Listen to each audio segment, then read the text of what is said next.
청취자 여러분, 안녕하세요. 고전 맛집입니다.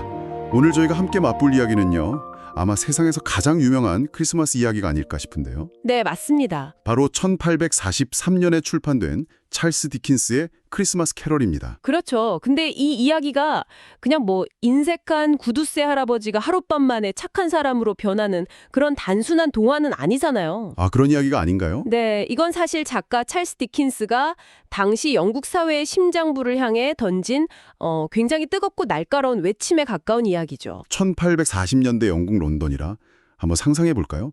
산업혁명이 한창일 때라 도시가 정말 거대한 공장 같았겠네요. 맞습니다. 하늘은 공장 굴뚝에서 나온 시커먼 연기로 뿌옇고요. 아, 거리에는 일자리를 찾으러 온 가난한 사람들로 넘쳐났죠. 특히 아이들의 상황은 정말 끔찍했습니다. 학교 대신 공장에 가야 했다고요? 네, 아주 어린 아이들이 하루에 10시간 넘게 위험한 일을 해야 했어요. 근데 당시 부유층 대부분은 이런 현실에 그냥 눈을 감아버렸습니다. 가난은 그냥 개인의 탓이다, 이렇게요. 네, 바로 그거죠. 게으르기 때문에 가난한 거다. 이렇게 생각했어요. 디킨스는 바로 이 지독한 무관심과 싸우고 싶었던 겁니다. 그런데 디킨스가 이렇게까지 사회 문제에 깊이 공감했던 게 좀 개인적인 이유가 있었다면서요. 네, 바로 자신의 경험 때문이었죠. 찰스 디킨스 역시 정말 끔찍하게 가난한 어린 시절을 보냈거든요. 아, 그랬군요. 아버지가 빚을 지셔서 감옥에 가는 바람에 12살 어린 나이에 학교를 그만두고 구두약 공장에서 일을 해야 했어요. 12살이요. 정말. 네. 그때 느꼈던 그 충격과 수치심이 평생 그의 마음속에 깊은 상처로 남았던 거죠. 아, 자신의 그 고통스러웠던 경험이 사회의 가장 약한 아이들을 향한 연민으로 이어진 거군요. 그렇습니다. 내가 겪었던 이 절망을 다른 아이들은 겪게 하고 싶지 않다. 이런 마음이었던 거예요.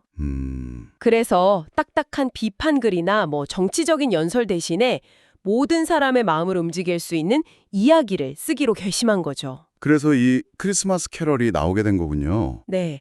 그렇게 단 6주 만에 정말 불타는 듯한 열정으로 완성된 작품입니다. 와, 6주 만에요. 정말 놀라운데요. 그럼 이 소설을 통해서 진짜 하고 싶었던 이야기는 뭐였을까요? 바로 사회적 책임입니다. 우리는 모두 연결되어 있다는 메시지죠. 사회적 책임. 네. 부자가 가난한 사람의 고통을 외면하는 건 그냥 인정이 없는 행동에서 끝나는 게 아니라 사회 전체를 병들게 하는 위험한 일이라고 경고한 거예요. 어떻게 보면 스크루지 한 사람의 이야기는 당시 영국 사회 전체에 대한 비유인 셈이죠. 아, 그렇군요. 이야기를 들을 때 특히 주목해서 봐야 할 상징적인 장면이 있다고 들었어요. 네, 아주 중요한 장면이 나옵니다. 그 스크루지를 찾아온 한지의 크리스마스 유령이 자기 로브 자락을 이렇게 들추는데요. 네네. 그 안에서 정말 뼈만 앙상하게 남은 두 아이가 나타나죠. 아이들이요? 네, 남자아이의 이름은 무지, 이그너런스고요. 여자아이의 이름은 결핍, 원트입니다. 무지와 결핍이라. 아, 이름만 들어도 너무 가슴이 아픈데요. 바로 여기서 디킨스의 통찰력이 빛을 발하는 겁니다. 그는 굶주림과 가난, 즉 결핍보다도요. 네. 그것을 외면하고 제대로 가르치지 않는 무지가 훨씬 더 위험한 사회학이라고 봤습니다. 아, 가난 그 자체보다 그걸 모르는 무지가 더 문제다. 정확합니다. 무지가 가난을 만들고 그 가난이 다시 무지를 낳는 이 악순환의 고리를 끊는 유일한 방법은 바로 교육이라고 믿었던 거죠. 이 두 아이가 바로 디킨스가 우리 사회에 던지는 가장 핵심적인 질문인 셈입니다. 와, 그러니까 한 사람의 변화를 통해 희망을 보여주면서도 우리 사회가 뭘 경계해야 하는지 정말 날카롭게 짚어주는 이야기군요. 맞습니다. 이 작품이 거의 200년이 다 되어가는데도 여전히 크리스마스의 상징으로 남아있는 이유를 이제 좀 알 것 같습니다. 네. 이제 곧 시작될 스크루지 영감의 그 기이하고도 놀라운 하룻밤의 여정을 따라가시면서 작가 찰스 디킨스가 우리에게 정말로 전하고 싶었던 목소리는 무엇이었을지 함께 느껴보시는 시간이 되길 바랍니다. 고전 맛집 구독과 좋아요 잊지 마시고요. 이제 이야기가 시작됩니다. 이야기를 시작하기 전에 확실히 해둘 것이 있다. 제이콥 마를리는 죽었다. 장례식 보증인도, 성직자도, 장의사도, 그리고 상주였던 에베네저 스크루지도 서명했다. 마를리는 물에 박힌 대머처럼 확실히 죽었다. 스크루지는 마를리의 죽음을 슬퍼했을까? 글쎄, 그는 장례식 날에도 아주 훌륭한 사업가답게 행동했고 산값에 장례를 치르며 이득을 챙겼다. 스크루지는 구두쇠 중에서도 악질이었다. 쥐어짜고 비틀고 움켜쥐고 그거 모으는 욕심쟁이 늙은이. 그는 부싯돌처럼 차갑고 단단해서 어떤 온기도 통하지 않았다. 한겨울의 추위보다 더 차가운 사람이었다. 어느 크리스마스 이브, 런던 거리는 짙은 안개와 추위로 뒤덮여 있었다.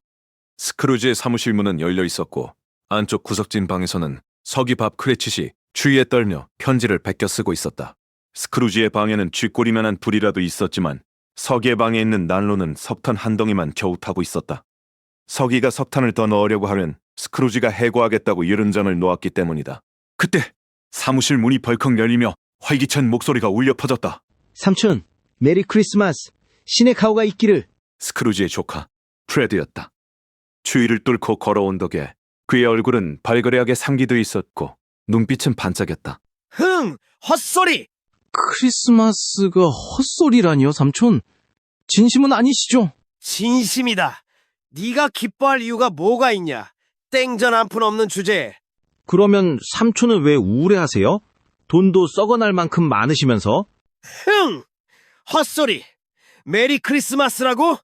나한테 크리스마스는 돈 없이 청구서나 갚아야 하는 날일 뿐이야.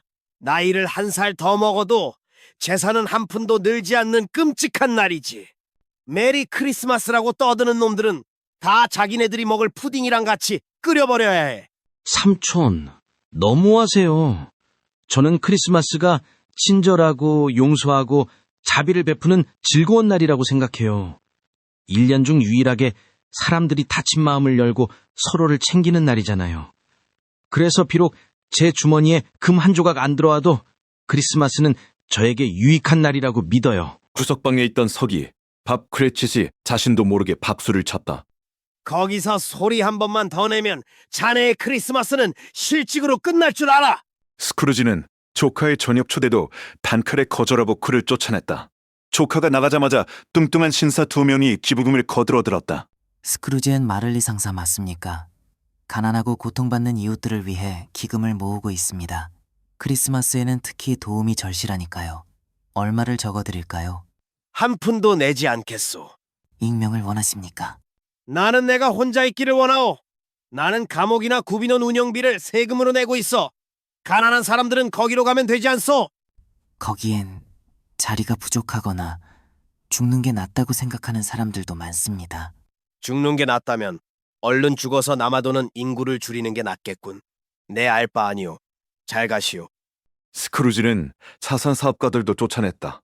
안개는 점점 더 짙어졌고 밖에서는 캐럴을 부르려는 아이가 문구멍에 대고 노래를 시작했지만 스크루지가 차를 들고 위협하자 혼비백산하여 도망쳤다. 마침내 퇴근 시간이 되었다. 스크루지는 마지못해 의자에서 내려왔다. 내일 하루 종일 쉴 생각인가? 네, 괜찮으시다면요. 안 괜찮아. 공평하지도 않고. 내가 쉬는 날 임금을 깎겠다고 하면 자네도 억울해하겠지? 1년에 딱 한 번인데요. 1년에 한 번씩 내 지갑을 털어가는 핑계지. 알았네. 대신 다음날 아침엔 더 일찍 오게. 서기는 약속하고는 목도리를 휘날리며 아이들 틈에 섞여 신나게 집으로 달려갔다. 스크루지는 우울한 단골 식당에서 우울한 저녁을 먹고 집으로 향했다. 그의 집은 예전 파트너였던 마를리가 살던 낡고 음침한 건물이었다. 현관문 앞에는 커다란 문고리가 달려 있었다. 스크루지가 열쇠를 꽂으려는 순간 문고리가 기괴하게 변했다. 그것은 쇠뭉치가 아니라 죽은 마를리의 얼굴이었다. 써든 바닥가지 같은 희미한 빛을 내뿜며 초점 없는 눈으로 스크루지를 응시하고 있었다. 이게 뭐야? 스크루지가 눈을 크게 뜨자 환영은 사라지고 다시 평범한 문고리로 돌아왔다. 그는 짐짓 태연한 척하며 집 안으로 들어갔지만 공포심에 평소에는 하지 않던 이중 잠금장치까지 걸었다. 방에 들어와 잠옷으로 갈아입고 죽을 먹으려는데 방 안에 달려있던 낡은 종이 저절로 흔들리기 시작했다. 처음엔 작게, 그러다 점점 크게 울리더니 집안의 모든 종이 요란하게 울렸댔다. 종소리가 멈추자 지하실 깊은 곳에서 쇠사슬을 끄는 끔찍한 소리가 들려왔다. 소리는 점점 가까워지더니 마침내 잠긴 문을 통과해 방 안으로 들어왔다. 믿을 수 없어. 이건 환각이야. 그것은 마를리의 유령이었다. 평소 있던 옷차림 그대로였지만 몸에는 거대한 쇠사슬이 칭칭 감겨 있었다. 그 사슬에는 돈통, 열쇠, 자물쇠, 무거운 장부들이 줄줄이 매달려 있었다. 도대체 내게 원하는 게 뭐야? 아주 많지. 에베네저, 나는 살아서 세상을 떠돌지 못했기에 죽어서 끝없이 방황하는 벌을 받고 있다. 왜 쇠사슬을 감고 있는 거야? 이건 내가 살면서 스스로 만든 사슬이다. 욕심과 집착으로 한 고리 한 고리 엮었지. 자네의 사슬은 7년 전 이미 이것보다 무거웠어. 지금은 얼마나 더 거대해졌을지 상상도 안 가는군. 제발 좋은 소식 좀 들려줘, 제이콥! 좋은 소식은 없다. 내 시간은 거의 다 됐다. 나는 자네에게 경고하러 왔다. 자네는 아직 내 운명을 피할 기회가 있어. 고마워! 역시 좋은 친구야. 오늘 밤부터 3명의 유령이 자네를 찾아올 것이다. 첫 번째 유령은 내일 새벽 1시에 올 것이다. 마를리의 유령은 창문을 열고 밤하늘로 사라졌다. 스크루지가 창밖을 내다보니 수많은 유령들이 쇠사슬에 묶인 채 고통스럽게 신음하며 밤하늘을 떠돌고 있었다. 그들은 사람들을 돕고 싶어도 도울 수 없는 무력감에 괴로워하고 있었다. 유령들이 안개 속으로 사라지자 스크루지는 지친 몸을 이끌고 침대에 쓰러져 깊은 잠에 빠졌다. 스크루지가 눈을 떴을 때는 주변이 칠흑같이 어두웠다. 교회 시계 종소리가 들려왔다. 6, 7, 12. 12시라고? 내가 2시에 잤는데? 하루를 꼬박 잤단 말인가? 아니면 해가 사라진 건가? 그는 혼란스러워하며 침대에 누워 1시가 되기를 기다렸다. 그리고 마침내 대마구 종이 울리자 방 안이 환해지며 침대 커튼이 확 젖혀졌다. 그곳에는 기묘한 존재가 서 있었다. 어린아이 같으면서도 노인 같은 모습이었다. 머리카락은 하얗게 새었지만 얼굴엔 주름이 하나도 없었다. 정수리에서는 눈부신 빛이 뿜어져 나오고 있었고 한 손에는 호랑다시 나무 가지를 들고 있었다. 당신은 예고된 그 영혼입니까? 크리스마스. 그렇다. 나는 크리스마스 과거의 유령이다. 오래전 과거입니까? 크리스마스. 아니, 자네의 과거다. 내 손을 잡아라. 유령이 스크루지의 팔을 잡자마자 침실벽이 사라지고 그들은 눈 덮인 시골길에 서 있었다. 차갑고 상쾌한 공기가 느껴졌다. 세상에, 여기는 내가 자란 곳이잖아. 내가 어릴 때 여기서 뛰어놀았어. 스크루지는 잊고 있던 수만 가지 추억과 감정이 되살아나는 것을 느꼈다. 멀리서 소년들이 쾌활하게 소리치며 지나갔다. 저 녀석들 좀 봐. 서로 메리 크리스마스라고 인사하고 있어. 크리스마스. 저들은 우리를 볼 수 없다. 이제 학교로 가보자. 친구들이 모두 떠나고 혼자 남은 아이가 있을 거다. 그들은 낡고 텅 빈 학교 교실로 들어갔다. 그곳에는 어린 스크루지가 책상에 앉아 쓸쓸히 책을 읽고 있었다. 늙은 스크루지는 자신의 불쌍하고 외로웠던 어린 시절을 보며 눈물을 흘렸다. 그래! 알리바바야. 내가 외로울 때 책 속에서 나를 찾아와준 친구지. 로빈슨 크루소도 있고 앵무새도 있어. 한참을 웃고 울던 스크루지가 갑자기 침울해졌다. 크리스마스. 왜 그러느냐? 아무것도 아닙니다. 그냥 어젯밤에 제 문 앞에서 캐럴을 부르던 아이가 생각나서요. 그 아이에게 뭐라도 좀 줬어야 했는데. 유령이 미소 지으며 손을 흔들자 배경이 바뀌었다. 좀 더 자란 스크루지가 교실을 서성이고 있었다. 그때 문이 열리고 작은 소녀가 뛰어들어왔다. 오빠, 사랑하는 오빠, 널 데리러 왔어. 집으로 가자. 집으로? 정말이니? 펜? 아버지가 훨씬 부드러워지셨어. 내가 오빠를 데려와도 되냐고 물었더니 된다고 하셨어. 이제 우리는 영원히 함께 행복하게 지낼 거야. 남매는 행복하게 웃으며 마차를 타고 학교를 떠났다. 크리스마스. 저 아이는 몸은 약했지만 마음은 참 넓었지. 그랬죠. 착한 아이였어요. 크리스마스. 결혼해서 아이 하나를 남기고 죽었지. 자네 조카 말이다. 네, 맞아요. 장면이 다시 바뀌었다. 이번에는 분주한 도시의 창고 안이었다. 가발을 쓴 쾌활한 노신사가 높은 책상에 앉아 있었다. 맙소사, 패지렘 씨잖아. 내가 여기서 수습생으로 일했었지. 살아 계셨군요. 어이! 에베네저! 딕! 일손을 멈춰라! 젊은 시절의 스크루지와 그의 친구 딕 윌킨스가 달려나왔다. 오늘은 크리스마스 이브다. 셔터를 내리고 파티 준비를 하자. 잭 로빈슨이라고 말하기도 전에 끝내버려. 젊은이들은 신나게 뛰어다니며 창고를 싹 치우고 바닥에 물을 뿌린 뒤 난로에 석탄을 가득 채웠다. 삭막했던 창고는 순식간에 따뜻하고 아늑한 무드회장으로 변했다.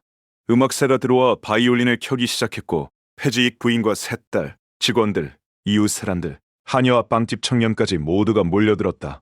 추판이 벌어졌고 웃음소리가 끊이지 않았다. 혜주희 씨 부부는 최고의 춤꾼이었다. 그들의 다리는 마치 윙크를 하는 것처럼 현란하게 움직였고 파티의 열기는 절정에 달했다. 밤 11시가 되자 파티가 끝났다. 폐지익 부부는 문 앞에 서서 돌아가는 모든 사람에게 일일이 악수하며 메리 크리스마스를 외쳤다. 견습생들은 카운터 밑간이 침대에 누워 벅찬 마음으로 잠을 청했다. 스크루지는 넋이 나간 사람 같았다. 그의 마음과 영혼은 온전히 과거의 장면에 그리고 과거의 자신에게 가 있었다. 그는 모든 것을 확인하고 기억하고 즐겼으며 아주 기묘한 흥분에 사로잡혔다. 과거의 자신과 딕의 밝은 얼굴이 사라지자 스크루지는 그제야 크리스마스 과거의 유령을 의식했다. 유령은 그를 반히 쳐다보고 있었고 정수리의 빛은 더욱 선명하게 타오르고 있었다. 크리스마스.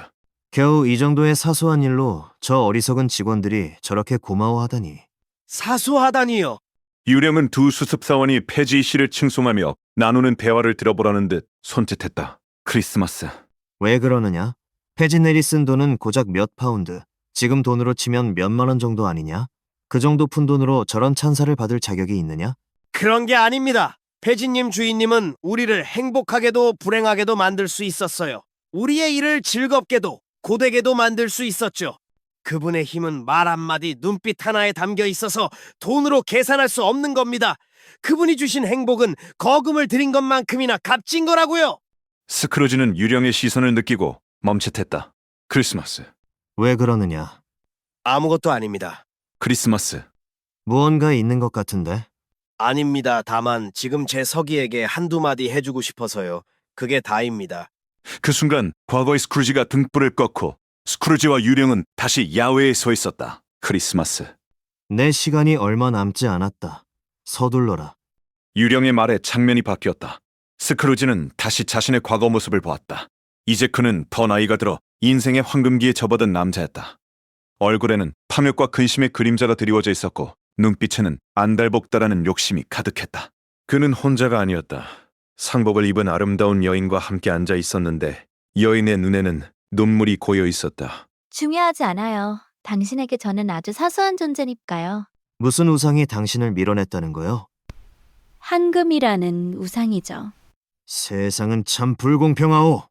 가난보다 더 가혹한 것도 없으면서 부를 추구하는 건 또 그렇게 비난해 대니 말이오. 당신은 세상을 너무 두려워해요. 당신의 모든 희망은 이제 가난을 피하는 것에만 쏠려 있어요. 당신의 고귀했던 꿈들이 하나둘씩 돈에 대한 욕망에 먹혀버리는 걸 지켜봤어요. 안 그런가요? 그래서 뭐 어쨌다는 거요?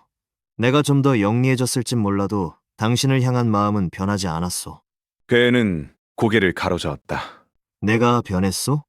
우리의 약속은 아주 오래전 우리가 둘 다 가난하고 그것에 만족했을 때 맺은 거예요. 난 어린애였소. 당신 스스로도 느끼고 있잖아요.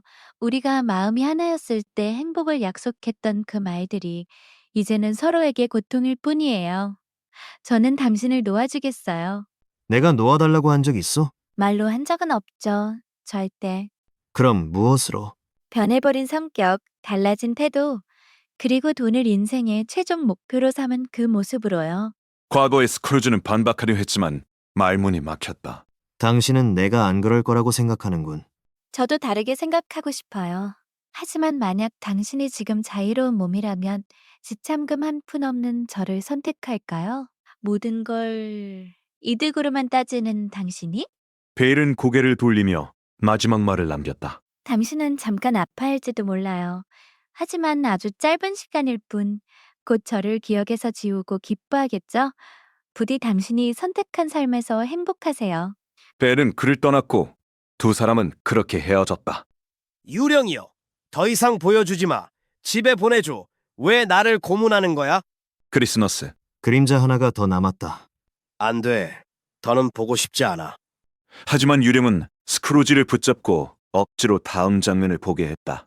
그곳은 아늑한 방이었다.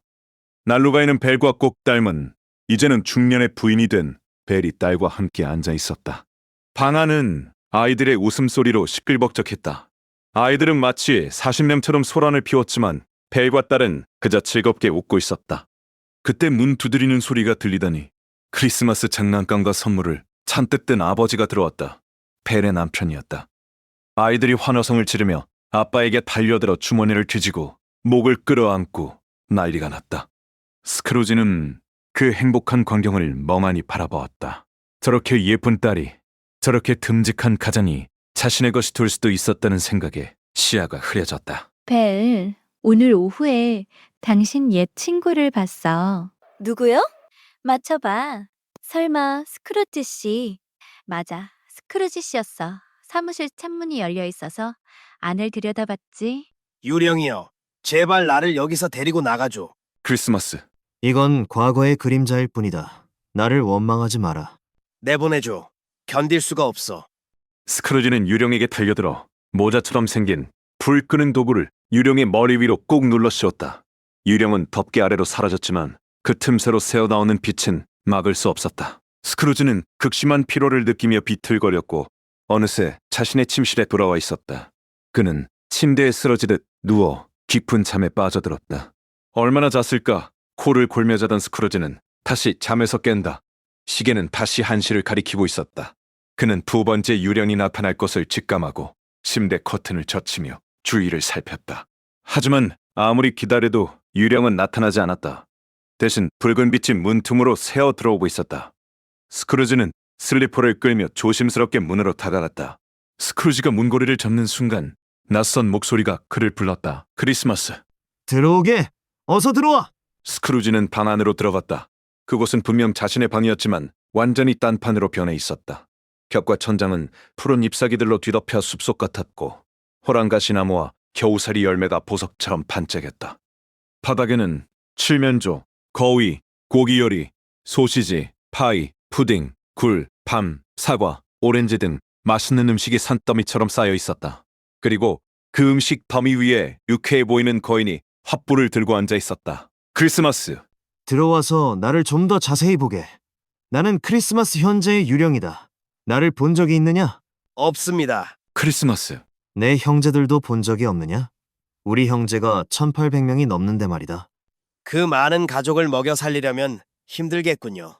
유령이 자리에서 일어났다. 유령이여, 저를 어디든 데려가 주십시오. 어젯밤에 강제로 끌려다니긴 했지만 많은 걸 배웠습니다. 오늘도 가르침을 주신다면 달게 받겠습니다. 크리스마스. 내 옷자락을 잡아라. 스크루지가 옷자락을 잡자마자 방과 음식, 불빛이 순식간에 사라졌다. 두 사람은 크리스마스 아침에 런던 거리에 서 있었다. 날씨는 추웠지만 사람들은 활기가 넘쳤다. 지붕 위에 눈을 치우는 사람들은 서로 눈을 던지며 장난을 쳤고 상점들은 맛있는 음식들로 가득 차 있었다. 과일 가게에는 둥글둥글한 밤과 불그스름한 양파, 탐스러운 사과, 배가 산처럼 쌓여 행인들을 유혹했다. 곧 종소리가 울리자 사람들이 가장 좋은 옷을 차려입고 교회로 향했다. 가난한 사람들은 빵집으로 저녁거리를 들고 모여들었다. 당시에는 빵집 화덕을 빌려 요리를 하곤 했기 때문이다. 유령은 빵집 문가에 서서 지나가는 사람들의 저녁 식사에 횃불의 향을 뿌려주었다. 다투는 사람들이 있으면 물방울을 뿌려 화해하게 만들었다. 크리스마스에 싸우는 건 부끄러운 일이라며 사람들은 금세 웃음을 되찾았다. 유령이여, 왜 가난한 사람들의 식사에 더 신경을 쓰십니까? 크리스마스. 그들에게 가장 필요하기 때문이다. 그들은 도시 외곽으로 향했다. 유령은 그 거대한 덩치에도 불구하고 어떤 좁은 집이라도 쑥쑥 잘 들어갔다. 유령은 스크루지를 데리고 박 크레츠 집으로 들어갔다. 박 크레츠는 일주일에 고작 15실링, 지금 돈으로 치면 몇 푼 안 되는 쥐꼬리만한 주급을 받는 가난한 석이었다. 하지만 유령은 그의 허름한 니칸짜리 집에 축복을 내려주었다. 크레칫 부인과 둘째 딸 벨린다는 낡은 드레스를 리본으로 화려하게 꾸미고 식탁을 차리고 있었다. 큰아들 피터는 감자를 까고 있었고 어린 동생들은 거위 냄새를 맡고 흥분해서 춤을 추고 있었다. 아빠는 왜 안 오시지? 티니팀이랑 마사도 늦네. 저 왔어요, 엄마. 아이고, 우리 딸. 늦어서 겁청했다. 얼른 불가에 앉아 몸 좀 녹여라. 그때 어린 동생들이 소리쳤다. 아빠 온다. 마사 누나, 얼른 숨어. 마사가 숨자마자 밥 크레칫이 들어왔다. 그의 어깨에는 막내 아들 티니팀이 타고 있었다. 티니팀은 작은 목발을 짚고 다리에 철제 보조기구를 차고 있었다. 아니, 우리 마사는 안 왔나?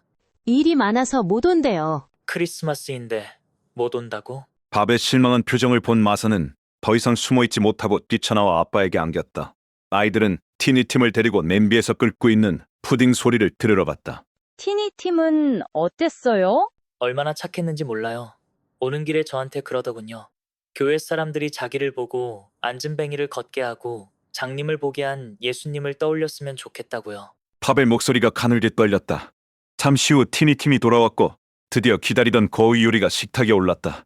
온 가족이 감탄했다.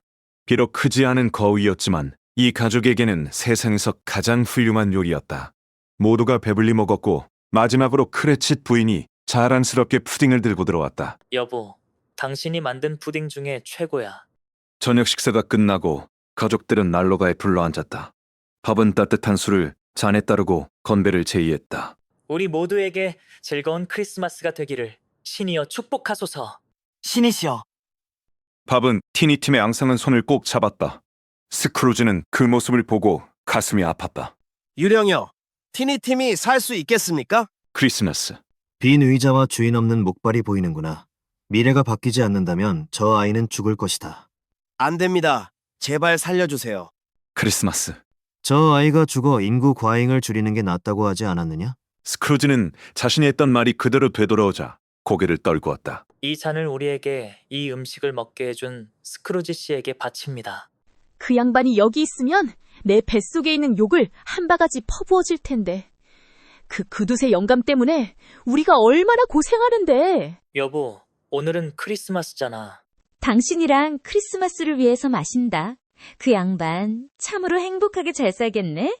가족들은 억지로 건배했지만 스크루지의 이름이 나오자 분위기가 순식간에 싸늘해졌다. 5분이 지나서야 그들은 다시 명랑해졌다. 유령과 스크루지는 다시 길을 떠났다. 그들은 춥고 황량한 광산촌을 지나고 파도가 몰아치는 등대를 거쳐 망망배해 위에 배까지 갔다. 그 어디에 있던 사람들은 크리스마스 노래를 흥얼거리고 서로에게 따뜻한 말을 건넸다. 갑자기 익숙한 웃음소리가 들렸다. 스크루지는 자신의 조카 프레드의 집 거실에 와 있었다. 그 양반이 크리스마스는 사기라잖아. 진짜로 그렇게 믿는다니까. 프레드의 웃음은 전염성이 강했다. 그의 아내와 친구들도 배꼽을 잡고 웃었다. 세상에, 정말 못 말리는 노인네네요. 돈이 많으면 뭐해? 쓰지도 않고 즐기지도 못하는데 우리한테 물려줄 생각도 없으시니 그게 더 웃기지 않아? 그들은 음악을 듣고 게임을 시작했다. 스무고개와 비슷한 예 아니오 게임이었다. 프레드가 마음속으로 무언가를 생각하고 질문에 대답했다. 살아있는 동물인가요? 예. 사나운 짐승인가요? 예. 런던에 사나요? 예. 동물원에서 볼 수 있나요? 아니요. 질문이 계속될수록 프레드는 웃음을 참지 못했다. 마침내 통통한 여동생이 정답을 맞췄다. 알겠다. 바로 스크루지 삼촌이죠. 정답. 모두가 박장대소했다. 프레드는 와인잔을 들어올렸다. 삼촌이 우리에게 큰 웃음을 줬으니 건배해야지. 스크루지 삼촌을 위하여 어디에 계시든 메리 크리스마스. 스크루지는 비록 그들에게 들리진 않았지만 마음속으로 고마워하며 건배에 화답했다. 유령은 그를 데리고 다시 이동했다. 여행이 계속될수록 유령은 눈에 띄게 늙어갔다. 머리카락이 하얗게 새어 있었다. 유령들의 삶은 이토록 짧습니까? 크리스마스. 지상에서의 내 삶은 오늘 밤 자정에 끝난다. 그때 시계가 11시 45분을 알렸다. 스크루지는 유령의 옷자락 밑에서 튀어나온 기괴한 발을 보았다. 그건 발입니까? 크리스마스. 보아라. 유령이 옷자락을 걷어 올리자 끔찍하게 생긴 두 아이가 나타났다. 비쩍 마르고 흉측한 모습의 소년과 소녀였다. 그들은 짐승처럼 유령의 발치에 웅크리고 있었다. 유령이요, 당신의 아이들입니까? 크리스마스. 이들은 인간의 아이들이다. 이 소년의 이름은 이 아이들이 갈 곳은 없습니까? 도와줄 방법은요? 크리스마스. 감옥은 없나? 구비노는 없고? 유령은 스크루지가 했던 말을 그대로 돌려주었다. 그 순간 자정을 알리는 종소리가 갱, 턱, 울려 퍼졌다. 12번째 종소리가 멈추자 유령은 온데간데 없이 사라졌다. 스크루지는 고개를 들어 검은 옷을 입은 유령이 안개처럼 다가오는 것을 보았다. 그 유령은 머리부터 발끝까지 검은 천을 뒤집어 쓰고 있어 아무것도 보이지 않았다. 오직 뻗은 손 하나만이 어둠 속에서 보일 뿐이었다. 당신은 크리스마스 미래의 유령입니까? 유령은 대답 없이 손가락으로 앞을 가리켰다. 앞으로 일어날 일을 보여주려는 겁니까? 유령은 고개를 끄덕였다. 스크루지는 다리가 후들거렸지만 용기를 내어 말했다. 미래의 유령이요. 당신이 어떤 유령보다 두렵습니다. 하지만 더 나은 사람이 되고 싶기에 당신을 따르겠습니다. 이끌어 주십시오. 유령은 도시의 한복판 증권거래소로 스크루지를 데려갔다. 돈 많은 사업가들이 모여 이야기를 나누고 있었다. 글쎄, 자세한 건 몰라. 죽었다는 것만 알아. 언제 죽었대? 어젯밤이라던데. 세 번째 남자가 아주 큰 코담배 상자에서 가루를 잔뜩 꺼내며 물었다. 도대체 그 사람 왜 죽었대요? 전 그 양반은 절대 안 죽을 줄 알았는데 신만이 아시겠죠? 첫 번째 남자가 하품하며 대답했다. 그 많은 돈은 다 어떻게 했답니까? 코끝에 칠면조 벼슬처럼 생긴 혹이 달린 붉은 얼굴의 신세가 물었다. 못 들었어요? 회사에 남겼겠죠 뭐. 나한테 안 남긴 건 확실해요. 내가 아는 건 그게 다예요. 사람들이 그 농담에 와하하 웃음을 터뜨렸다. 장례식은 아주 싸게 치르겠군요. 맹세코 말하는데 거기 갈 사람이 한 명도 없을 테니까요. 우리끼리 파티라도 꾸려서 자원봉사로 가줄까요? 점심만 준다면야 상관없죠. 밥 안 주면 안 갑니다. 또다시 웃음소리가 터져나왔다. 결국 내가 그나마 제일 사심이 없네요. 난 검은 장갑도 안 끼고 점심도 안 먹거든요.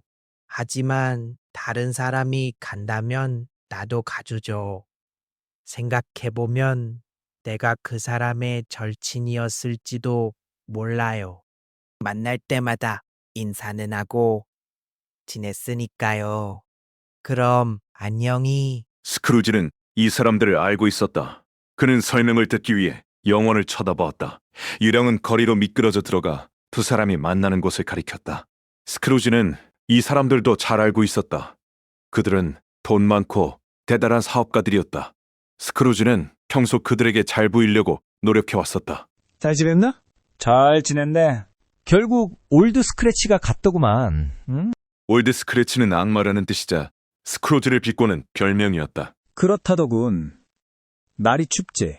크리스마스 시즌답지. 스케이트는 안 타나? 아니, 다른 일이 있어서. 그럼 좋은 아침? 그게 대화의 전부였다.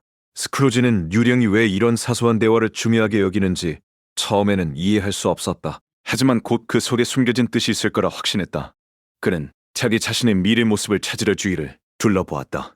하지만 평소 자신이 서 있던 자리에는 다른 사람이 있었고 어디에도 자신의 모습은 보이지 않았다. 그때 유령이 어둡고 조용한 모습으로 그들 곁에 서 있었다. 유령은 도시의 아주 지저분하고 위험한 빈민가로 그를 데려갔다. 좁고 더러운 골목, 악취가 진동하는 그곳에 낡은 가게가 하나 있었다. 쇠붙이, 낡은 헝겊, 병, 벼다기 따위를 사보 파는 곳이었다. 가게 안에는 70세가 다 된 회색 머리 불안당, 늙은 조가 난로 옆에 앉아 파이프 담배를 피우고 있었다. 그때 무거운 보따리를 든 여자가 가게로 슬금슬금 들어왔고 뒤이어 다른 여자와 낡은 검은 옷을 입은 남자가 들어왔다. 세 사람은 서로를 보고 깜짝 놀라더니 이내 웃음을 터뜨렸다. 청소부가 1등으로 왔고 세탁부가 2등. 장의사 조수가 3등이군. 이거 봐요. 늙은 조. 이런 우연이 있나. 우리 셋이 약속도 안 하고 여기서 딱 만났네. 이보다 더 좋은 만남의 장소는 없지. 다들 안면 있는 사이잖아. 가게 문 좀 닫고. 자, 응접실로 들어와. 그들은 더러운 헝겊 가림막 뒤의 공간으로 들어갔다. 제일 먼저 들어온 여자가 보따리를 바닥에 털썩 내려놓고 뻔뻔하게 의자에 앉았다. 뭐 어때요? 다들 먹고 살자고 하는 짓인데 그 죽은 양반도 항상 그랬잖아요. 맞아요. 그 사람보다 지독한 사람은 없었죠. 그럼 무서워하는 척 쳐다보지 말아요. 우리가 서로 흠집낼 사이는 아니잖아요. 그럼요. 아니죠.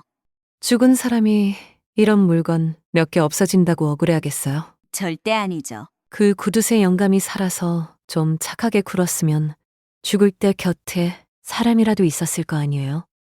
그럼 이렇게 혼자 쓸쓸하게 죽어서 털릴 일도 없었겠죠. 정말 맞는 말이에요. 이건 그 사람이 받은 천벌이죠. 더 심한 벌을 받았어야 해요. 손에 잡히는 게 더 있었으면 내가 다 가져왔을 텐데. 늙은 조, 이 보따리 좀 열어서 값이나 매겨봐요. 난 하나도 안 무서우니까. 장의사 조수가 먼저 나서서 자신의 전리품을 내놓았다. 인장 몇 개, 연필 케이스, 단추 한 쌍, 바로채 하나가 전부였다. 이게 다군. 땡전 한 푼 더는 못 쳐주. 다음은 딜보 부인 차례였다. 시트, 수건, 있던 옷까지, 은숟가락, 설탕 집게, 부츠 몇 켤레가 나왔다. 난 숙녀분들한테 항상 너무 후하단 말이야. 이게 내 약점이지. 자, 이만큼 주겠어. 이제 내 보따리를 풀어봐요, 조. 늙은 조가 무릎을 꿇고 매듭을 풀어 묵직한 검은 천 뭉치를 꺼냈다. 이게 뭐야?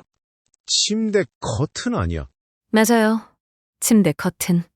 설마 그 사람이 누워있는데 링까지 통째로 떼어왔다는 거야? 그럼요? 왜 안 돼요? 당신은 정말 크게 될 사람이야. 그따위 인간 때문에 내 손에 들어온 걸 마다할 이유는 없죠. 담요에 기름 떨어뜨리지 마요. 그 사람 담요? 그럼 누구 보겠어요? 그거 없어도 이제 취윗할 일은 없을 텐데. 혹시 전염병으로 죽은 건 아니지? 걱정 마요. 내가 아무리 돈이 좋아도 그런 위험까지 감수하진 않으니까. 그 셔츠도 좀 봐요. 구멍 하나 없이 멀쩡하죠? 내가 안 가져왔으면 낭비될 뻔했다니까요. 낭비되다니. 누군가 멍청하게 그 시체한테 그 좋은 셔츠를 입혀서 묻으려 했거든요. 그래서 내가 다시 벗겨왔죠.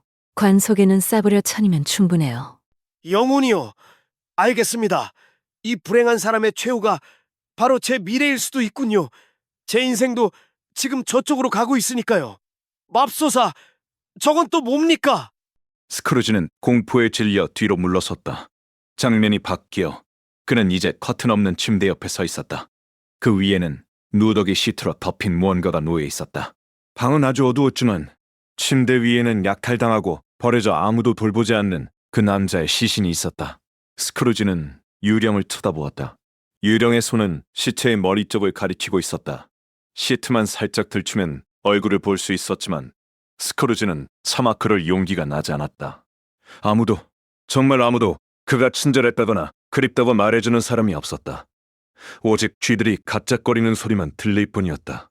영혼이요, 이곳은 너무나 무섭습니다. 여기서 배운 교훈은 절대 잊지 않겠습니다. 제발 이제 가시죠. 유령은 여전히 움직이지 않는 손가락으로 머리 쪽을 가리켰다. 무슨 뜻인지 압니다. 하지만 전 할 수 없어요, 영혼이요. 도저히 용기가 안 납니다. 유령이 다시 그를 쳐다보는 듯했다.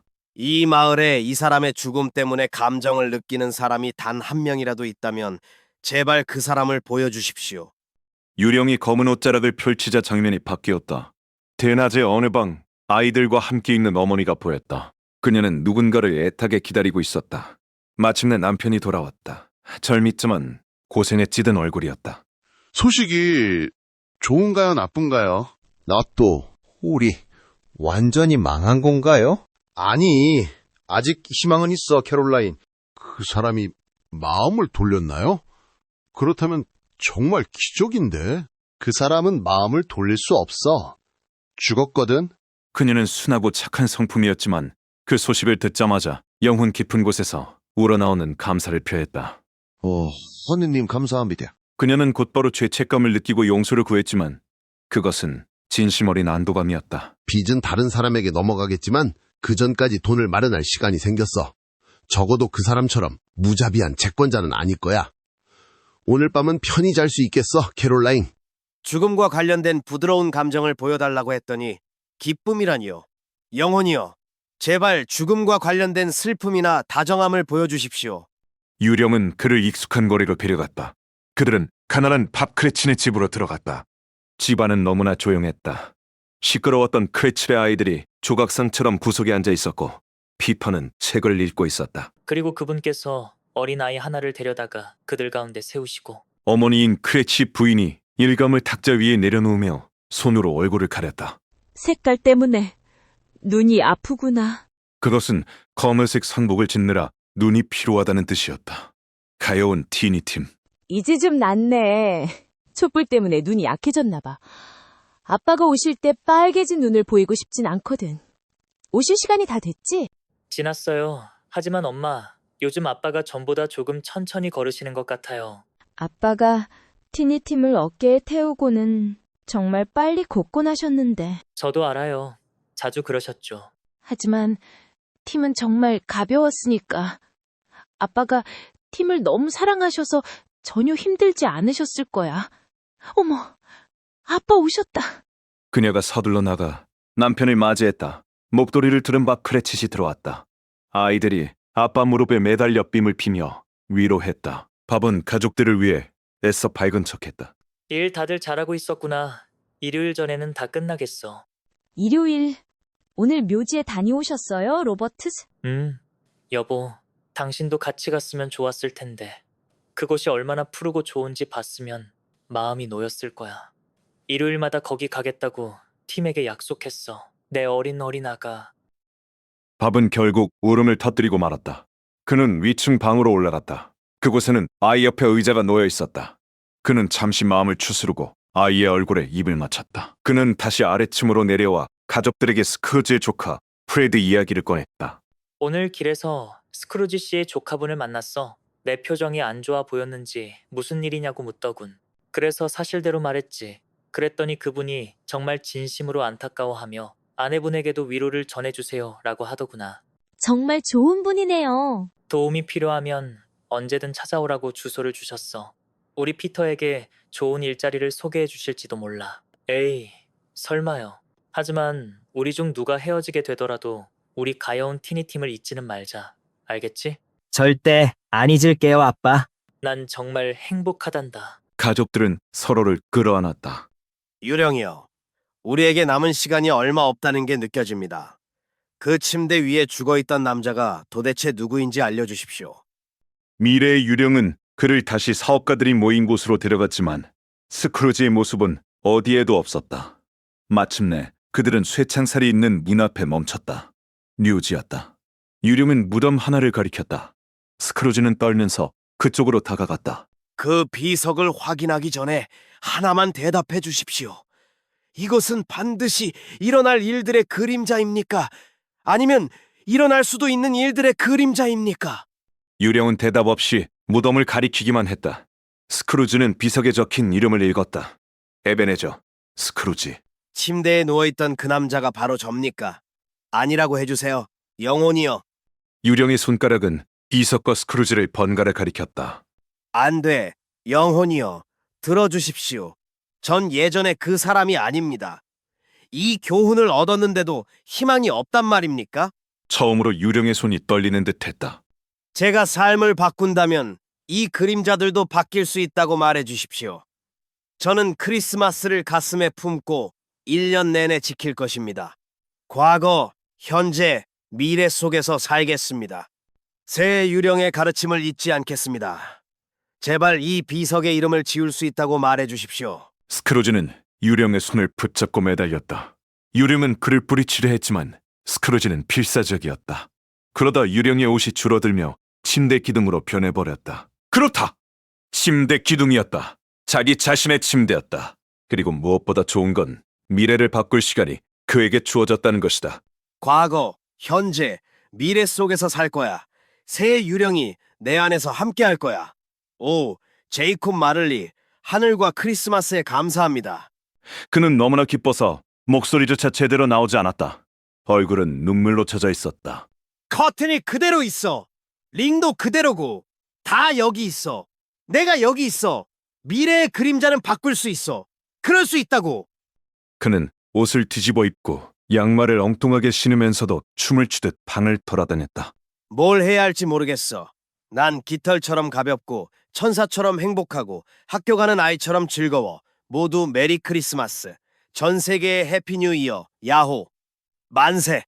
그는 거실로 뛰어나갔다. 저기 중냄비가 있어. 제이콥 마를리의 유령이 들어왔던 문이야. 현재의 유령이 앉았던 구석이고 전부 사실이었어. 수년 동안 웃지 않았던 사람치고는 정말 훌륭한 웃음소리였다. 그때 교회 종소리가 힘차게 울려 퍼졌다. 오, 영광스러운 소리요. 그는 창문을 열고 고개를 내밀었다. 안개는 겉이고 맑고 차가운 공기와 황금빛 햇살이 비치고 있었다. 오늘이 무슨 날이니, 얘야? 일요일 옷을 입고 지나가던 소년이 눈을 동그랗게 뜨고 쳐다봤다. 네? 오늘이 무슨 요일이냐고, 멋진 꼬마야. 오늘이요? 크리스마스잖아요. 크리스마스. 안 놓쳤어. 유령들이 하룻밤 만에 다 해낸 거야. 역시 유령들은 뭐든 할 수 있어. 그렇고 말고. 얘야, 저기 모퉁이 돌아가면 있는 가금류 가게 알지? 당연히 알죠. 똑똑한 아이구나. 거기 걸려있던 가장 큰 칠면조. 아직 있니? 작은 거 말고 됐다 큰 거 말이다. 저만한 거요? 그래. 아직 거기 있니? 네, 걸려 있어요. 가서 사오렴? 에이, 농담하지 마세요. 아냐, 진심이야. 가서 사오면 돈을 주마. 5분 안에 그 가게 아저씨랑 같이 돌아오면 용돈을 두둑이 주겠어. 이봐 친구 모퉁이의 그 멋진 가게로 가보게. 저기 높이 매달린 커다란 칠면조가 보이나. 어서 달려가 지금 당장 가져오게. 밥크레치치 깜짝 놀랄 거야.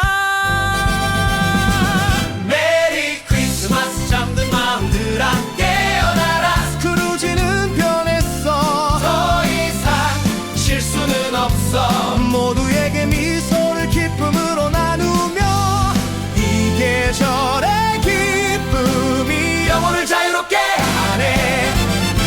신사분 어제의 나를 용서해 주시오. 기부금은 2배로 드리겠소. 어제의 모든 한 푼. 과거와 현재 모든 한 푼까지. 타이니 팀과 나 그리고 당신을 위해.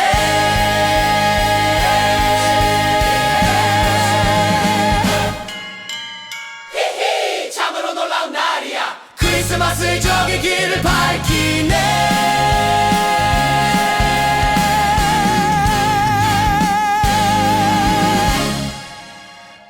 소년은 총알처럼 튀어나갔다.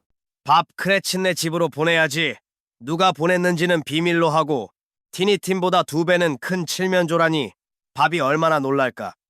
스크루지는 킬킬거리며 주소를 적어주었고 칠면조 값과 택시비 그리고 심부름값까지 후하게 치렀다. 그는 연도를 하다가 손을 베었지만 반창고를 붙이고는 싱글벙글 웃으며 거리로 나갔다. 거리는 사람들로 붐볐다. 스크루지는 모든 사람에게 기분 좋은 미소를 보냈다. 그때 어제 기부금을 거절했던 뚱뚱한 신사가 걸어오고 있었다. 선생님, 안녕하십니까? 어제는 정말 수고 많으셨습니다. 메리 크리스마스. 스크루지 씨. 네, 맞습니다. 듣기 싫은 이름일 수도 있겠군요. 사과드립니다. 그리고 말입니다. 스크루지는 신사의 귀에 대고 무언가 속삭였다. 맙소사. 스크루지 씨, 진심입니까? 물론입니다. 한 푼도 깎지 마십시오. 밀린 기부금까지 다 합친 겁니다. 받아주시겠습니까? 선생님, 정말 뭐라고 감사를 드려야 할지. 아무 말씀 마십시오. 저를 보러 와주세요. 와주실 거죠? 가고 말고요. 스크루지는 교회에도 가고 거리를 걷다가 아이들 머리를 쓰다듬어 주기도 했다. 모든 것이 그에게 기쁨을 주었다. 오후가 되자 그는 조카의 집으로 향했다. 문을 10여 번이나 지나친 끝에 용기를 내어 노크했다. 주인 어른 계시니, 얘야? 네, 식당에 계세요. 내가 들어가마. 스크루지는 살며시 문을 열고 얼굴을 들이밀었다. 프레드! 세상에, 누구세요? 나다. 삼촌 스크루지야. 저녁 먹으러 왔다. 들여보내주겠니, 프레드? 들여보내주다니! 프레드는 삼촌의 팔이 빠질 정도로 반가워하며 악수했다. 5분 만에 스크루지는 집처럼 편안해졌다. 조카 며느리도 토퍼도 통통한 자매도 모두 그를 환영했다. 정말이지 놀랍고도 행복한 파티였다. 하지만 다음날 아침 스크루지는 일찍 사무실로 나갔다. 지각하는 밥 크레치를 현장에서 딱 잡고 싶었기 때문이다. 그리고 성공했다. 9시가 지났는데 밥이 없었다. 밥은 18분 30초나 늦게 허겁지겁 들어왔다. 그는 모자를 벗기도 전에 자리에 앉아 미친 듯이 펜을 놀렸다. 이봐! 이 시간에 출근하다니 이게 무슨 태도인가? 죄송합니다, 선생님. 제가 좀 늦었습니다. 좀 늦어? 이리 좀 와보게. 1년에 딱 한 번이잖아요, 선생님. 다시는 안 그러겠습니다. 어제 좀 즐겁게 노느라.